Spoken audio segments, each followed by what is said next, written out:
pong magmakaawa po. Huwag niyo po akong ikulong. Yung anak ko po may sakit. Kailangan niya po ako.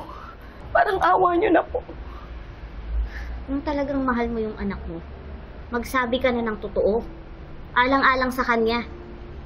Ano ba talagang totoong nangyari, ha? Pwede namin protektahan yung anak mo. At ikaw, pwede ka namin ilagay sa Witness Protection Program kapalit ng testimonya mo para sa kasong to. Kaya nga, sabihin mo na sa amin! Si Patricia Ingano ba ang pumatay sa nanay namin? Sumagot ka na! Miss Vivian Cuevas, si Mrs. Patricia Ingano ba talaga ang pumatay kay Attorney Meredith Simmons?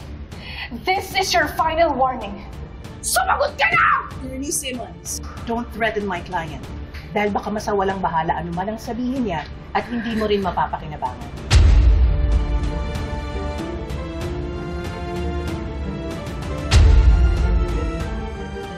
Ayoko mabulok dito, attorney.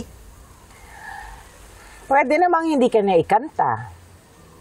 Pero yung isasakripisyo niya yung sarili na para sa'yo, that I highly doubt. Mrs. Engano, I am with you here. Lahat ng information na ibibigay mo sa akin can be very helpful for me to create a story. I can create a truth na pwede nating ipapaniwala sa korte. And I can assure you, kakampihan tayo ng mundo. Kakampihan tayo ng batas. What do you say?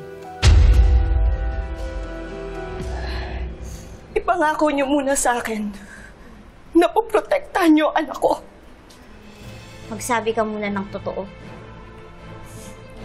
Tama ba yung sinasabi ni Renan at ni Paco? Opo. Si Patricia Ingano ang pumatay kay Attorney Meredith.